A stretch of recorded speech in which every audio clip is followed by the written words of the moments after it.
ये बच्चों, आज हम आपको इस कक्षा के इसके पूर्व में हमने इस पाठ से संबंधित 4 पैराग्राफ अगले चैप्टर में पढ़ाया था, सुभाष चंद्र। आज उसी पाठ के आगे का पैराग्राफ पढ़ाने के लिए तत्पर है। अभी इसके पूर्व आपने पढ़ा कि सुभाष चंद्र बोस एक बार जब कलकत्ता नगर के कारागार में डाल दिए गए थे, तो उनके अनुयायियों ने जब इस वृत्तांत को सुना तो उनका हृदय विदीर्ण हो गया। एक बार रात्रि के समय कारागार निरीक्षक के निद्रा वशीभूत हो जाने के कारण या भी अचानक उठ करके दुष्ट के साथ दुष्टता का व्यवहार करना चाहिए, इस नीति का अनुसरण करते हुए सर्व सिद्धिदात्री और कामना की सिद्धि करने वाली मां जगदम्बा का स्मरण करके कारागार से बाहर निकला।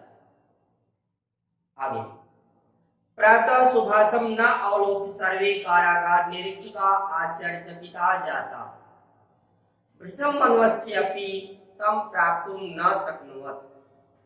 प्रातः काल सुभाषम न, सुभाष को न माने नहीं, अवलोक्य माने देखकर, सर्वे माने सभी कारागार निरीक्षक आश्चर्यचकित हो गए। प्रातः का सुभाष को जेल में न देख करके सभी लोग तथा कारागार निरीक्षक आश्चर्यचकित हो गए।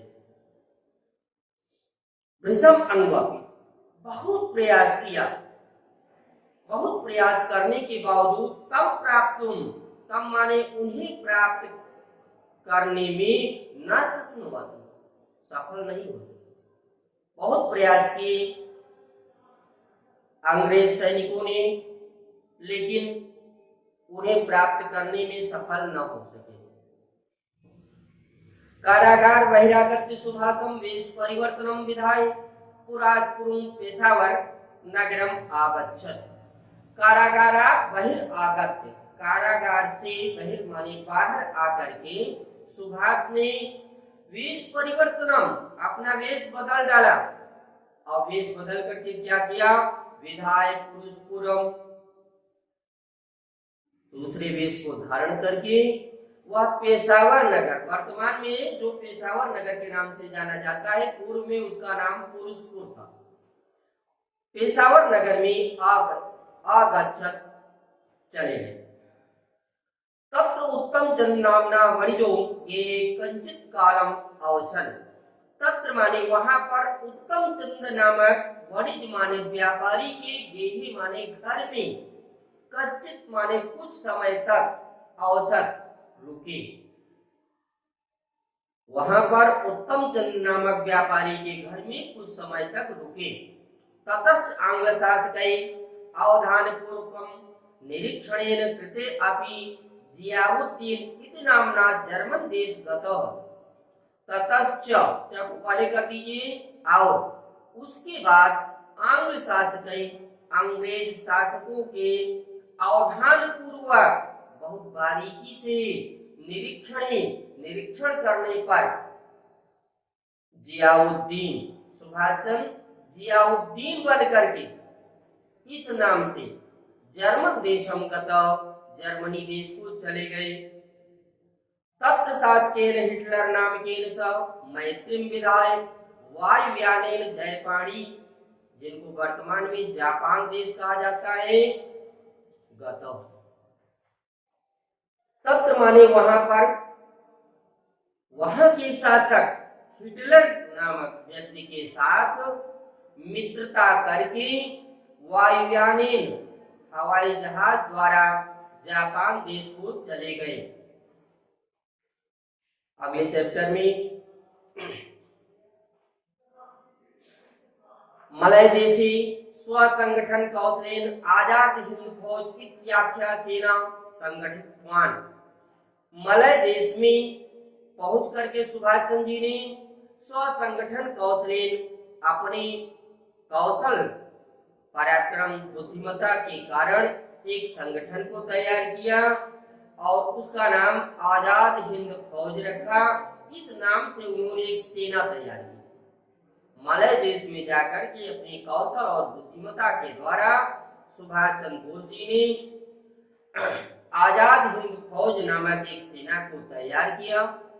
अस्या अस्मिन् संगठने हिंदू यवन आदि सर्व संप्रदाय अवलंबिनो राष्ट्र अनुरागिण वीरवरा सम्मिलिता आसन। अस्या अस्मिन्, इस संगठन में हिंदू यवन आदि सभी संप्रदाय के लोग थे और राष्ट्रानुरागी, राष्ट्र से प्रेम करने वाले वीर थे। इन सबको सम्मिलिता आसन, सम्मिलित किए। इस संगठन में हिंदू यवन आदि सभी संप्रदाय के अवलंबी, राष्ट्र के अनुरागी वीर सम्मिलित हुए। अस्य संगठनस्य अभिवादन पदम जय हिंद इति उद्घोषस्य दिल्ली चलत इत्यासि। इस संगठन का अभिवादन पद, जिनको नारा कहते हैं, जय हिंद था। इस संगठन का अभिवादन पद अर्थात नारा जय हिंद था और उनका उद्घोष दिल्ली चलो, ऐसा उनका उद्घोष था। अगले पैराग्राफ में यूयं मह्यं रक्तं समर्पयात् अहं युष्मभ्यं दा स्वतंत्रतां दास्यामि इति रोमांचकर शब्द समूह सुभाषस्य मुखात् येनापि श्रुतः स त्वरितमेव तेन सह स्वतंत्रता संग्रामे सैनिक रूपेण अवतीर्णः। यूयं माने तुम सब, मह्यम माने मुझे, रक्तं समर्पयात् रक्त प्रदान करो, खून दो, तुम सब मुझे खून दो। अहम युष्मभ्य स्वतंत्रतां दास्यामि, अहम मैं, युष्मभ्य तुम सबको स्वतंत्रता दूंगा, अर्थात तुम सब मुझे खून दो, मैं तुम्हें स्वतंत्रता दूंगा या तुम्हें आजादी दूंगा। इत रोमांचकर शब्द समूह, ऐसा रोमांचकारी शब्द समूह को सुन करके क्या किया? सुभाषस्य मुखापि, इसके द्वारा, सुभाष के मुख से, ये नापि श्रुतः, ये नाप माने जिसने, श्रोता माने सुना, स्वत्वरित में वह तुरंत ही, तेन स उनके साथ, स्वतंत्रता स्वतंत्रता संग्राम में सैनिक रूपेण, सैनिक के रूप में अवतीर्ण, उतर आया। तुम सब मुझे खून दो, मैं तुम्हें स्वतंत्रता दूंगा, ऐसा रोमांचकारी शब्द समूह सुभाष के मुख से जिसने भी सुना वह तुरंत ही उनके साथ स्वतंत्रता संग्राम में सैनिक रूप में उतर आया। तस्मिन्नेव समये ब्रह्मदेव निवासिनी भी नारी भी स्वभूषणैः सह सौभाग्य सूचकानि स्वर्ण सूत्रम अपि सुभाष चरणों अपि समर्पितानि। तस्मिन्नेव, उसी समय, ब्रह्मदेश निवासिनी, ब्रह्मदेश की निवासिनी, ब्रह्मदेश में वास करने वाली नारी भी, नारियां, स्वभूषणैः अपने आभूषणों के, सह माने साथ, सौभाग्य सूचकानि अपने जीवन का सबसे उत्तम सौभाग्य सूचक क्या होता है? स्वर्ण सूत्राम अपि, सोने के मंगल सूत्र को भी, सुभाष चरणस्य समर्पितानि, सुभाष के चरणों में अर्पित कर दिया। यानी अपना मंगल सूत्र तक ब्रह्मदेश की निवासिनी स्त्रियां, उन्होंने अपने मंगल सूत्र तक को सुभाष के चरणों में समर्पित कर दिया। दिल्ली चलत दिल्ली नाति दूरे वर्तते इत्येते सुभाषस्य प्रोत्साहन वचने सैनिका दिल्लीं प्रति प्रस्थिता। दिल्ली चलत, दिल्ली चलो, दिल्ली नाति दूरे वर्तते, सती विच्छेद करेंगे, न अति दूरे वर्तते, दिल्ली बहुत दूर नहीं है। इत्येते, ऐसा, सुभाषस्य प्रोत्साहन वचने, ऐसा सुभाष के मुख से उत्साहित वचन को सुन करके सैनिका, सैनिक, दिल्ली प्रति प्रस्थिता, दिल्ली की तरफ प्रस्थान कर दिए। दिल्ली चलो, दिल्ली बहुत दूर नहीं है, ऐसा सुभाष के मुख से प्रोत्साहित वचनों को सुन करके सभी सैनिक दिल्ली की तरफ प्रस्थान कर दिए। एतत् अनन्तरे एवं दुर्भाग्यवशात् जयपाणिदेशस्य पराजयात् सुभाषस्य सर्वे सैनिकाः आंग्लशासकैः बंदीकृताः। एतत् अनन्तरे, इसके बाद, एवं माने ही, दुर्भाग्यवशात्, दुर्भाग्यवश, जयपाणी देश, जापान देश, वर्तमान में जो नाम है वह जापान देश, जापान देश की पराजय हो जाने के कारण, उसी समय अंग्रेजों ने जापान देश पर आक्रमण करके जापान देश को अपने अधीन कर लिया। तो जापान देश की पराजय हो जाने के कारण सुभाषस्य सर्वे सैनिका, सुभाष के सभी सैनिक आंग्लशासकई, अंग्रेज शासकों द्वारा बंदी बना लिए गए। अस्य वीरवरस्य स्वतंत्रता प्राप्ति कामना सप्तचत्वारिदशि एकोनविंशति सप्ततमे अगस्त मासस्य 15 तिथौ पूर्णा जाता।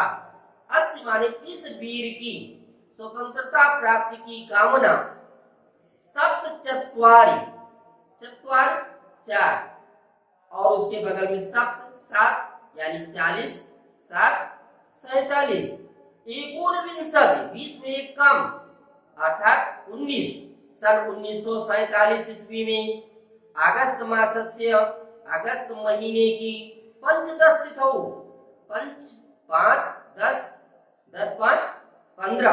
15 तारीख को पूर्ण हो गई। अतः इस वीर की स्वतंत्रता प्राप्ति की कामना सन 1947 ईस्वी में अगस्त महीने की 15 तारीख को पूर्ण हो गई। अभ्यस्माकं मध्ये अनुपस्थितो अपि सुभाषस्य कीर्ति यस्य स जीवति इति उक्त्वा सदैव अमरम इति सुनिश्चित। आद्य माने आज, अस्माकं माने हमारे बीच, अनुपस्थित रहते हुए भी अर्थात न होते हुए भी सुभाष की कीर्ति यस्य स जीवति, आज उनकी कीर्ति जो जीवित है वह इति उक्त्वा सदैव अमरः, वह हमेशा के लिए अमर होकर के रहेगी। इति सुनिश्चितम, ऐसा निश्चित है। आज हमारे मध्य सुभाष चंद्र जी न होते हुए भी अर्थात अनुपस्थित होते हुए भी उनकी कीर्ति जो जीवित है, उस कीर्ति के रूप में हमेशा हमेशा के लिए सुभाष चंद्र अमर रहेंगे, ऐसा निश्चय है। आज यह पाठ यहीं पर समाप्त हो जाता है। अब इस पाठ से संबंधित जितने भी संस्कृत में